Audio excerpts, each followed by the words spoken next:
이영록 전라남 도지사가 오늘 순천시와 여수시를 시작으로 다음 달 말까지 22개 시군에서 도민들과 대화에 나섭니다. 전라남도는 이번 대화가 내 삶이 바뀌는 전남 행복시대 원년에 맞춰 도민 제일주의를 실천하고 지역의 현안과 애로사항을 들어 도정에 적극 반영하기 위한 것이라며 도민과 함께 토론하는 자리가 될 것이라고 밝혔습니다. 전남도는 그동안 민박간담회와 사업장 방문 등 수시로 현장을 방문했지만 이번에 도정 전반에 대한 의견 수렴을 위해 첫 공식 일정을 마련한 것이라며 전남 동부 지역에서 시작하는 것도 남다른 의미가 있다고 덧붙였습니다. 여수 중림지구의 인구가 증가하면서 출장소 신설에 대한 요구가 커지고 있습니다. 여수시의회 정현주 의원은 최근 임시회 본회의에서 소라면 전체 인구의 68%가 중림지구에 거주하고 있지만 면사무소가 원거리에 위치해 주민들의 불편과 민원이 이어지고 있다며 출장소 건립이 시급하다고 주장했습니다. 정 의원은 이어 출장소를 신설할 경우 경로당과 문화체육시설, 도서관 등이 포함된 복합 커뮤니티 센터 형태가 바람직하다고 강조했습니다. 감시가 어려운 섬 지역의 공공기관 기간제 근로자들의 정규직 전환을 피하기 위해 자치단체가 편법 계약을 지속했다는 의혹이 제기됐습니다. 기간제 근로자 가운데 무기계약직 전환자를 선별하는 과정 역시 형평성에 어긋났다는 주장도 나왔습니다. 강서영 기자입니다. 육지로부터 약 40km 떨어진 여수시 삼산면 손죽도.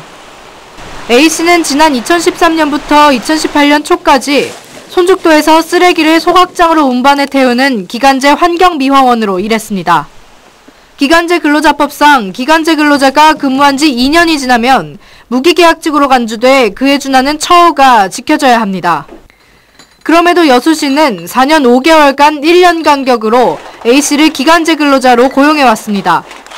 이른바 쪼개기 계약을 통해 정규직에 준하는 무기계약직 전환을 사실상 막아온 겁니다. 우리가 됐을 때부터 이제 무기계약직이 언제 되냐고 이제 물어봤을 때 시효만 나면 무조건 해준다는 식으로 이렇게 해왔어요. 그 기대감으로 지금까지 일을 해왔는데 4년 반 돼요.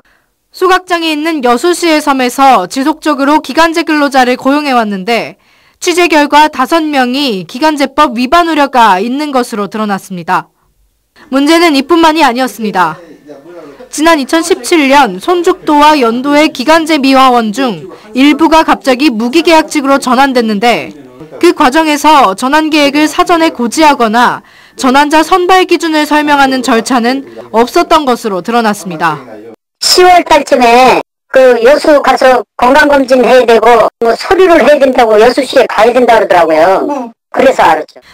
당시 미화원 무기계약직 전환 과정을 담당했던 여수시 공무원은 마을에서 평판이 좋고 트럭 운전이 가능한 한 명을 내부의 추천을 통해 전환했다고 설명했습니다. 인가? 네네. 그분도 그것도 소유하고 계셔가지고 네. 그리고 마을 그 일에 적극 참여해서 네네. 마을 일도 잘 도와주시고 네. 마을 평판이 좋았던 것 같아요. 그때 당시 저희들 공무지 전환은 그냥 내부적으로 추천받아서 그 인사위원 넘겨서 그런 식으로 지금 했던 게 가능이었거든요. 같은 조건이었음에도 무기계약직으로 전환되지 못했던 직원들은 이 같은 기준과 절차를 납득하기 어렵다고 토로했습니다. 한 사람만 우리도 알지 못하는 사이에 몰래 어떻게 해줘가지고 하면은 당연히 불만이 나오겠죠. 일종 대형 면허가 있으면 운전을 할 수 있죠. 이 사람도 있어요. 제가 휴가 갔을 때 누가 오냐고요. 그럼 동네 청소 안 해야죠. 정부의 가이드라인은 공공기관 비정규직 근로자의 정규직 전환 절차와 과정을 투명하게 공개하도록 권고하고 있지만 그야말로 권고사항일 뿐입니다. 공개적인 절차를 진행을 안 하고 공개적으로 안 했다라고 해서 그게 법 위반이다, 제재를 가하고 이런 성질은 못 돼. 외부와의 접촉과 감시가 어려운 섬지역 공공기관에서는 부당한 노동계약이 이루어지고 있다는 목소리가 커지고 있습니다. MBC 뉴스 강서영입니다. 전라남도가 올해 국비 50억 원 등 69억 원을 들여 문화 소외계층을 위한 통합 문화이용권 사업을 확대 추진합니다. 전라남도의 통합 문화이용권은 기초생활수급자와 6세 이상 차상위 계층 8만 5천여 명에게 지원되며 전국 문화예술과 여행, 체육 관련 가맹점에서 이용 가능한 문화누리 카드로 연간 8만 원을 사용할 수 있고 지난해보다 만 원 인상됐습니다.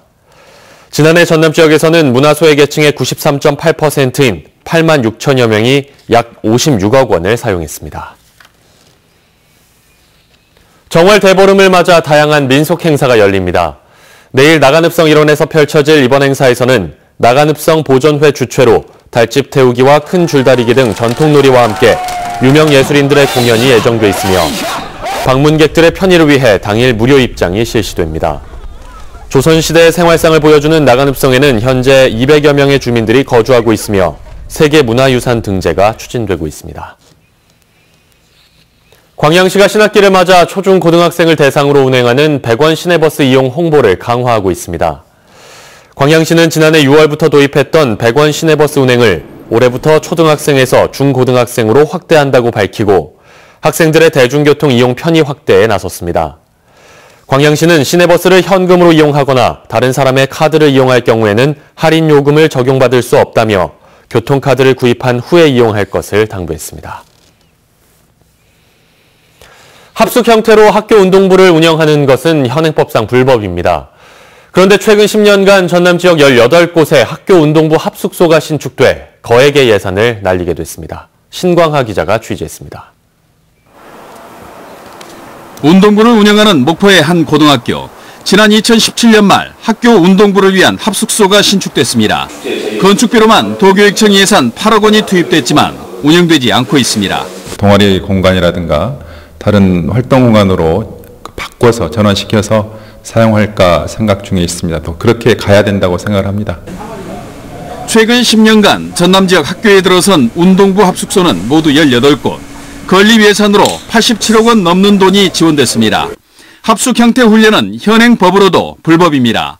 그러나 외지 학생 유치를 위해 운동부 합숙소를 유치하는 학교도 많아 도교육청이 불법 시설에 예산을 지원했다는 비판이 일고 있습니다. 현재 점검단을 운영하고 있으며 1월 31일까지 1차 마무리하였고 2차 점검은 지금 현재 2월 12일부터 2월 26일까지 실시할 예정입니다.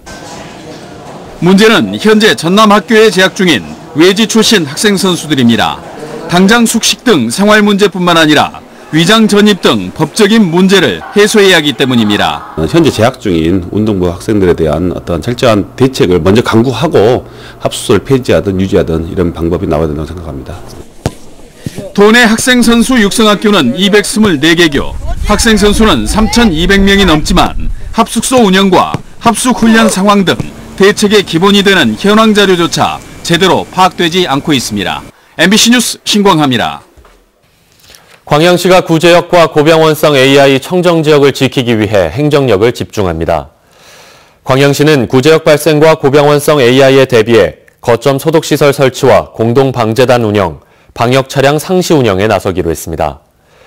또 축산농가의 의견을 반영해 방역약품 지원은 물론 가축의 면역력을 높이는 데 도움이 되는 것으로 알려진 매실청 6,000리터를 농가에 공급하기로 했습니다. 옛 전남도청과 함께 80년 5월의 목격자인 전일빌딩이 다시 태어납니다. 오늘부터 리모델링에 들어가 역사관광 명소로 탈바꿈하는데요. 광주의 과거와 현재, 미래가 공존하는 시민문화공간으로 새롭게 단장합니다. 정용욱 기자입니다. 전일빌딩은 5.18 당시 계엄군과 맞서 싸웠던 금남로의 관문에 있고 마지막 항전지였던 옛 전남도청과도 얼마 떨어져 있지 않습니다.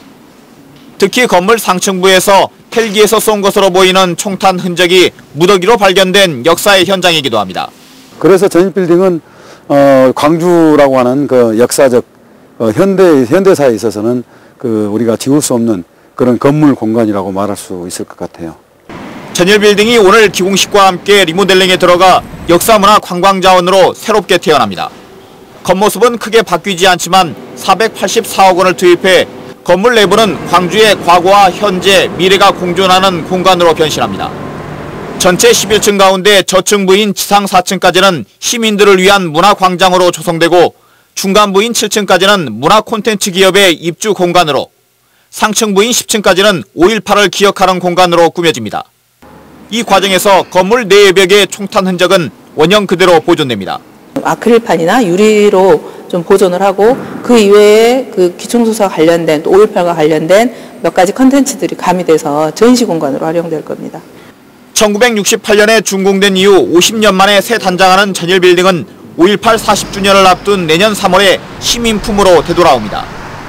이렇게 되면 향후 복원될 옛 전남도청이나 인근의 아시아문화전당과 함께 역사문화 관광명소로 거듭날 전망입니다. MBC 뉴스 정용욱입니다. 공군이 드론 특화 지식산업센터 건축 설계안을 최종 확정했습니다. 공군은 최근 드론 특화 지식산업센터 건립을 위한 설계 공모 평가와 업체 선정 심사를 통해 공모에 참가한 5개 업체 가운데 휴먼 플랜의 공모작을 최종 선정했으며 상반기 안에 모든 설계 용역을 마치고 8월에 착공해 2021년 준공되면 위탁 운영할 예정이라고 밝혔습니다. 드론 특화 지식산업센터 건립 사업은 고흥만 간척지 항공센터 부근에 국비 125억 원 등 총 178억 원을 들여 중소벤처기업 입주 공간과 창업보육센터, 드론 체험장 등을 건립하는 사업입니다. 광양시가 미취업 청년들을 대상으로 드론 공공서비스 지원단을 모집합니다.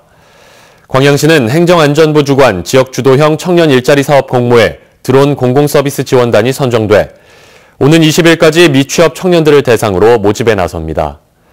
드론 공공서비스 지원단은 드론 국가자격과정 교육과 자격 취득 전 과정을 무상 지원받고 교통, 화재 등 사회재난 발생 때 현장 정보 수집은 물론 산불 감시에도 나서게 됩니다. 갈수록 기온이 올라서 주 후반에는 봄의 기운이 느껴지겠습니다. 다만 오늘과 내일 비나 눈에 대한 대비가 필요합니다. 오늘 오후 제주도와 남해안을 시작으로 내일은 전국에 비나 눈이 오겠는데요. 따뜻하고 습한 공기가 유입되면서 양도 많습니다. 특히 제주 산지는 최고 100mm 이상, 남해안은 최고 60mm, 그 외 남부지방은 10에서 40mm가 예상됩니다. 기온이 낮은 중부지방은 눈으로 바뀌어 내리겠습니다. 서울을 포함한 중북부 지방 최고 7cm가량 많은 눈이 예상됩니다. 출근길 교통 대란이 우려되는 만큼 대비를 해주셔야겠습니다. 오늘 미세먼지 농도는 경기 북부와 강원 영서는 온종일 나쁨 단계를 보이겠고 서울을 포함한 서쪽 지방 오전까지 공기가 탁하겠습니다. 날씨였습니다.